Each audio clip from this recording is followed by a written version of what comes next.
Good morning to all. Please subscribe the channel and press the bell icon for more video updates. Today is 9th October of 2020 and it's a Friday today. चलिए आज analysis शुरू करने से पहले कुछ questions पूछ लेते हैं, आप उनका जवाब कमेंट सेक्शन में दें। जैसा पहला क्वेश्चन है, नोबेल प्राइज फॉर लिटरेचर इस साल किसको मिला है?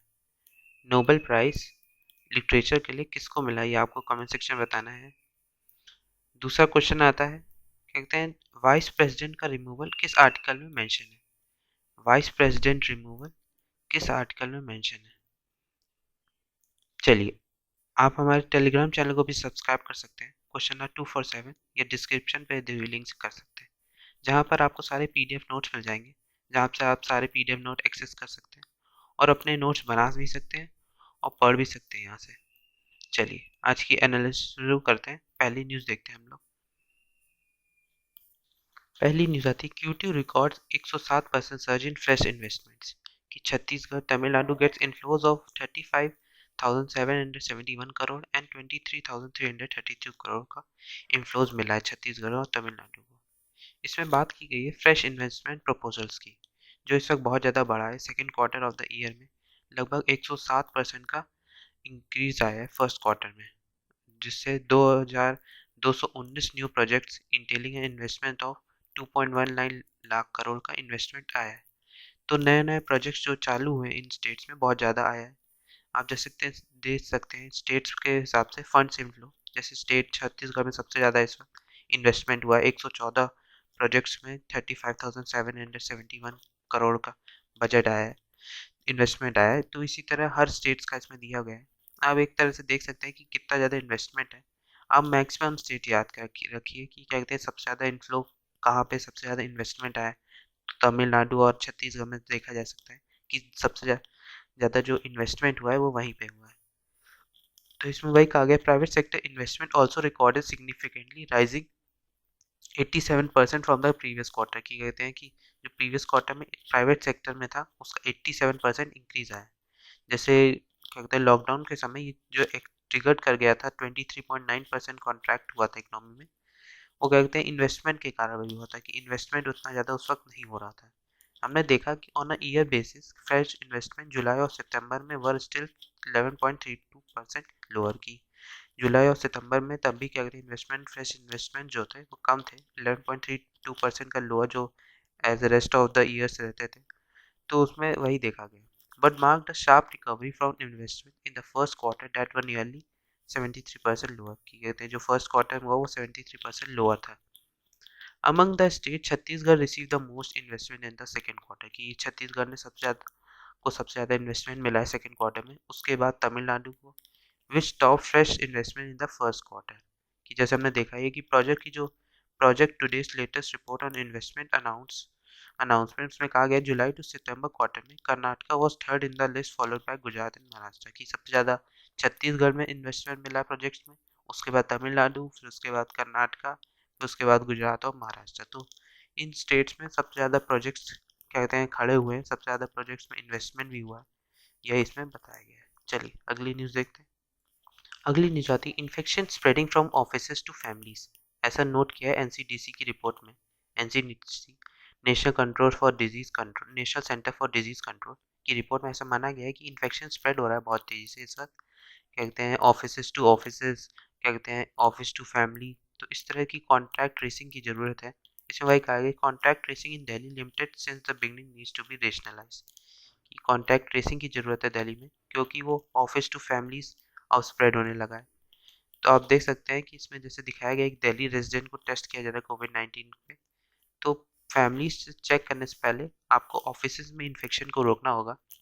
कॉन्टैक्ट ट्रेसिंग ऑफ कोविड-19 positive cases in Delhi has been very limited. की काफ़ी लिमिटेड है वेरी सिंस द बिगनिंग। की शुरुआत से ही थोड़ा थोड़ा कम ही था केस, उतना ज़्यादा नहीं था जितना महाराष्ट्र में था, जहाँ पे बहुत ज़्यादा केसेस आ रहे थे। अब कंट्रोल हो रहा है वहाँ भी।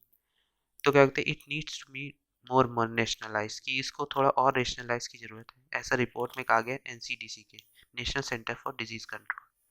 इसमें रिपोर्ट में revise straight strategy for control of covid version 3.0 की जो अभी स्पाइक फिर से आना है, जो पीक फिर से आनी है कि कोविड-19 की, जो अभी खत्म नहीं हुआ कोविड-19, अभी पीक फिर से आएगी। तो उसी को कहा गया है कि उसके लिए एक रिवाइज स्ट्रेटजी की जरूरत है, कैसे उसको कंट्रोल किया जाए। जो पब्लिक में और ज़्यादा स्प्रेड बढ़ा सकता है. Also commented on people brought dead at hospitals and said that to some extent it could be attributed to gaps in the system and delay in accessing healthcare. की जो कुछ लोग क्या कहते हैं जो ऐसे आ जाते हैं हॉस्पिटल्स में जो क्या कहते हैं कोविड के कारण जिनकी डेथ हो चुकी होती है, तो एक एक्सटेंड में ये एक तरह का गैप है सिस्टम में और डिले है हेल्थ केयर सर्विसेज ना प्रोवाइड होने का, इसी कारण डेथ हो जाती है. तो इसमें इंपॉर्टेंट आता है NCDC, national centre for disease control. इसको हम लोग अलग से देख लेते हैं. NCDC, national centre for disease control, ये एक formerly national institute of communicable diseases कहते था. Had its origin at central malaria bureau establish at Kasauli, Himachal Pradesh 1909 इसे एस्टेब्लिश किया गया था. क्या कहते हैं उसके बाद ये ट्रांसफॉर्म किया गया आईसीडी को, national institute of communicable diseases को, national centre for disease control, एक larger mentor for controlling emerging and re emerging diseases. 2009 में से जो उस वक्त इमर्जिंग और री इमर्जिंग डिजीजेस थी उनको कंट्रोल के लिए से बनाया गया. It function as a nodal agency, एक नोडल एजेंसी के रूप में वर्क आता है कंट्री के, जो डिजीज सर्विलेंस और उसका prevention and control of communicable diseases को देखता है.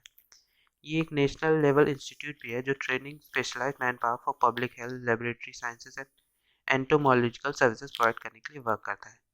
इसके मेजर फंक्शंस क्या देख लेते हैं. Undertake investigation of disease outbreak all over the country, ये देखता है कि जो डिजीज आउटब्रेक हुआ है जैसे कोविड-19 का आउटब्रेक हुआ है तो उसको कैसे कंट्रोल करना है, उसकी इन्वेस्टिगेशन कैसे उसका स्प्रेड रोकना है, उसके लिए ये वर्क करता है. ये रेफरल डायग्नोस्टिक सर्विसेज प्रोवाइड करता है individuals, community, medical colleges, research institution और स्टेट हेल्थ डायरेक्टरीज को.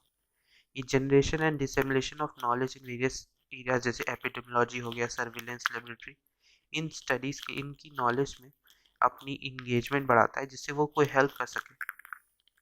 अप्लाइड इंटीग्रल रिसर्च, जैसे कई इंटीग्रल रिसर्च कई इस एक्सपेक्ट्स ऑफ कम्युनिकेबल में जैसे नॉन कम्युनिकेबल डिसीजेज हो गए जिनका prime function of the institute है. The institute is under administrative control of the director general of health services, जो ये एडमिनिस्ट्रेटिव कंट्रोल के अंदर आता है director general of health services के, ministry of health and family welfare के. इसका हेड क्वार्टर न्यू दिल्ली में.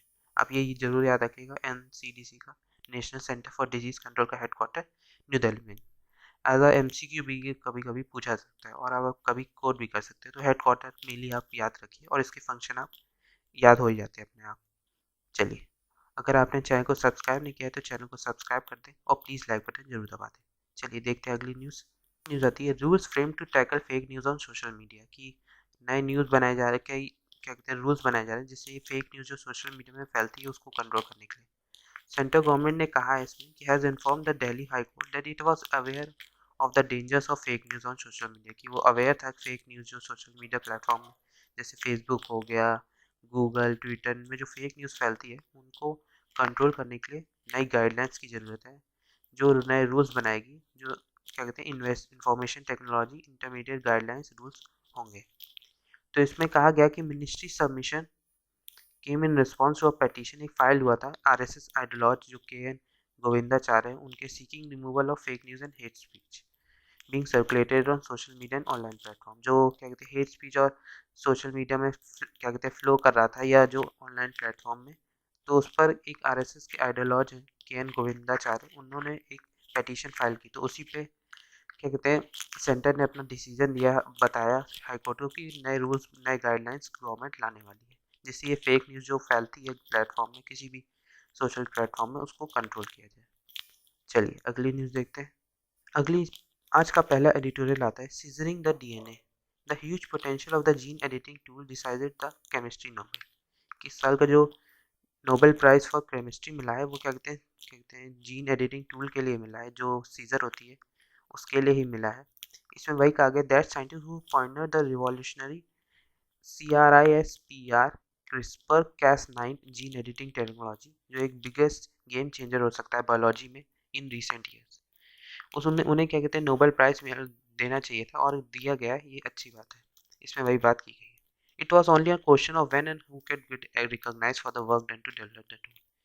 ये वही बात थी कि क्वेश्चन था कि ये कब रिकॉग्नाइज होगा ये वर्क और कब उसे क्या कहते हैं इस तरह के वर्क के लिए एक तरह का प्राइज मिलना चाहिए, एक रिवॉर्ड मिलना चाहिए. The prize awarded to Emmanuelle Charpentier and Jennifer A Doudna को मिला है इस बार, just 8 years after they developed the tool, 8 साल बाद जब उन्होंने टूल को डेवलप किया है. But almost importantly, this year's prize for chemistry has created history by honoring the all women team कि इस बार कहते हैं जो नोबेल प्राइज मिला है केमिस्ट्री का वो ऑल वुमेन टीम को मिला है, तो ये काफ़ी ज़्यादा ऑनर करने की बात है। एक हिस्ट्री में ऐसा कभी नहीं हुआ था, ये पहली बार ऐसा हुआ है कि किसी वुमेन टीम को फुल वुमेन टीम को मिला है, दोनों वुमेन्स हैं। तो इसमें वही कहा गया it all started when doctor Charpentier discovered an RNA molecule जो एक पार्ट था बैक्टीरिया एंशिएंट इम्यून सिस्टम के क्रिस्पर कैस के wherein clustered repeated sequence produced by bacteria can remember and destroy viruses by cleaving their DNA कि viruses को destroy कर सकता था जब वो क्लीव करता था डीएनए उसके बाद। Teaming with doctor Doudna she recreated the bacteria's genetic diseases in a test tube, उन्होंने जेनेटिक डिसीजेस बनाए टेस्ट ट्यूब में। Simplified the tool to make it easier to program the system to precisely cut specific sites of interest in any DNA, including humans, कि वो किसी भी DNA का कोई भी specific sites of interest cut कर सके। इसके लिए ये सीजर बनाए गए, जेनेटिक सीजर। ये क्या कहते हैं ह्यूमंस पे भी वर्क करता है, तो हम लोग इसको देख लेते हैं अलग से। कहते हैं ये क्या है, कहते हैं gene scissor. Nobel prize for chemistry, इस बार ये इन दोनों लोगों को मिला है, कहते हैं Nobel prize for chemistry 2020 Emmanuelle Charpentier और Jennifer A Doudna for the development of a method called genome editing. ये जो Royal Swedish Academy of Sciences है awarded 2020 Nobel prize in chemistry to Emmanuelle Charpentier and Jennifer A Doudna development के लिए genome editing के लिए। ये दोनों थी, ये वर्क कर रही थी जीन टेक्नोलॉजी के लिए शार्पेस्ट टूल जो है क्रिस्पर और कैस 9 जेनेटिक सीजर। इसके यूज से researcher can change the DNA of animals, को किसी का भी डीएनए चेंज कर सकते हैं, एनिमल्स का, प्लांट्स का, माइक्रो ऑर्गेनिज्म या विद एक्सट्रीम हाई प्रेसिजन के साथ। चार्पेटियन जो है वो एक फ्रेंच है और डोना एक American, became the sixth and seventh women to win a Nobel prize for chemistry. ये सिक्स्थ और सेवेंथ वुमेन हो गई जिन्हें नोबेल प्राइज फॉर केमिस्ट्री मिला है। जो मैरी क्यूरी थी 1911 में मिला था। आप कमेंट सेक्शन में बताएं, ये मैरी क्यूरी बहुत ही फेमस नाम है, कहते हैं आप बताएं कमेंट सेक्शन में कि मैरी क्यूरी को किसके लिए नोबेल प्राइज मिला था। बहुत ही फेमस है ये आपको याद भी होना चाहिए। मैरी क्यूरी को किसके लिए मिला था 1911 में नोबेल प्राइज फॉर केमिस्ट्री। ये अवार्ड दिया जाता है, क्या कहते हैं, एक गोल्ड मेडल मिलता है, prize money of 10 million krona देता है, लगभग 1.1 मिलियन डॉलर। तो आप देख सकते हैं ये जीन टेक्नोलॉजी होती है, जेनेटिक सीजर। ये फोटो रॉयल स्वीडिश एकेडमी के द्वारा पब्लिश की गई है, तो आप इसमें देख सकते हैं ये क्रिस्पर कैस 9 जो टेक्नोलॉजी है। Even researcher are going to edit a genome using the genetic scissor, artificially construct करेगा एक guide RNA which matches the DNA code where cut is to be made. The Caesar protein Cas9 forms a complex with the guide RNA, which takes the Caesar to place with the genome where the cut will be made.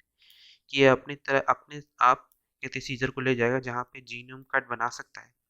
Cas9 एक complex structure है, ये पूरी तरह आप देख सकते हैं, कहते हैं गाइड आरएनए पूरी तरह से ही जीनोम स्ट्रक्चर ये Cas9 हो गया। Researcher can allow the cell itself to repair the cut in the DNA, कि रिसर्चर्स अपने आप अलाउ कर सकते हैं कि जहाँ पे कट आए डीएनए में उसको कंट्रोल कर सके। In most cases this leads to genes function being turned off, ये कभी कभी ये भी हो सकता है कि जीन का फंक्शन रोक दे। एरर प्रोन रिपेयर, कि एरर प्रोन रिपेयर जो होता है उसको का जो कभी कभी जीन वर्क करना खत्म कर जाते हैं।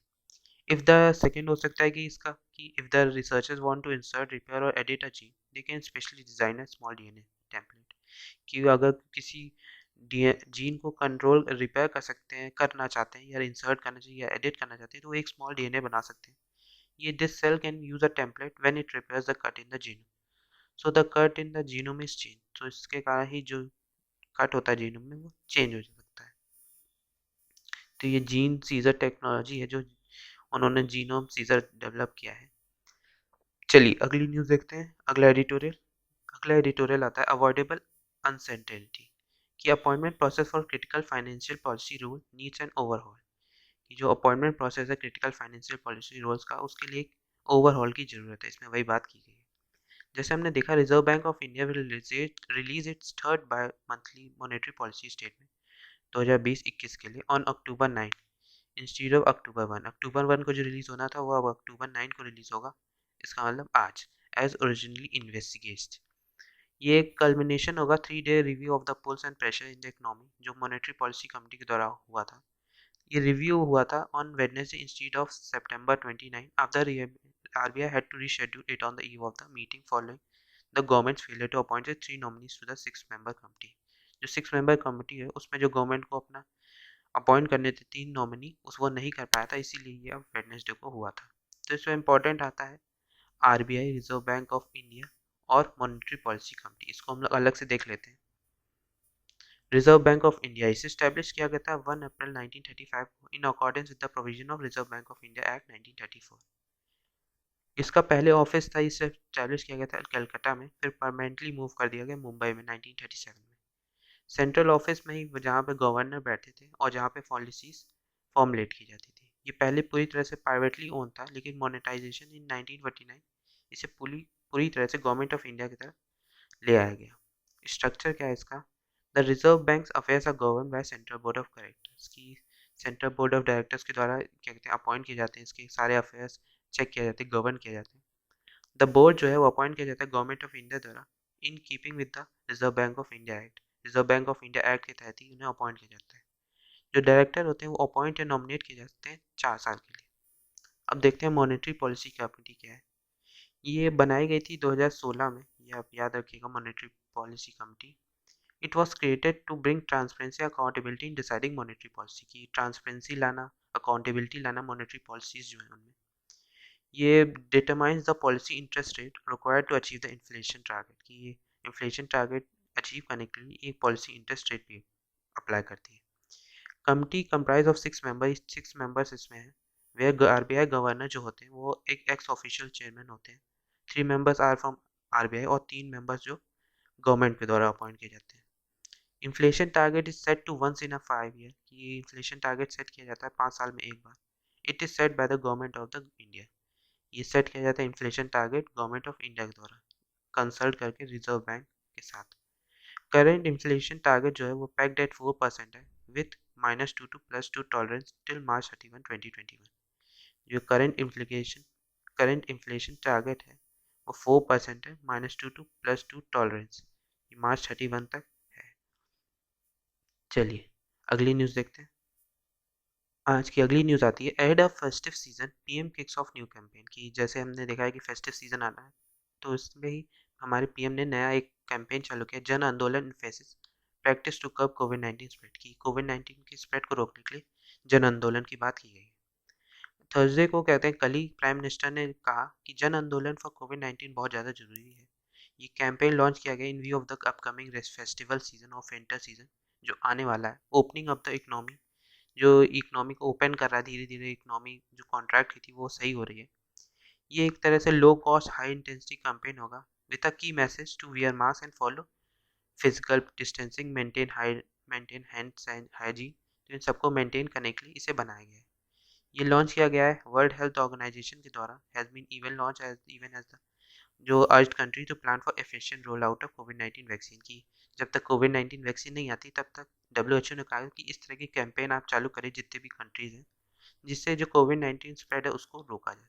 तो उसी तरह हमारे पीएम ने भी ये कैंपेन लॉन्च किया जन आंदोलन, जिससे वो कोविड-19 स्प्रेड को रोक सके। चलिए आज के लिए इतना ही। Thank you very much. अगर आपने चैनल को सब्सक्राइब नहीं किया है तो चैनल को सब्सक्राइब कर दें और प्लीज़ लाइक बटन जरूर दबा दें। और आपको वीडियो कैसे लगा ये भी आप कमेंट सेक्शन में बता सकते हैं। Thank you very much.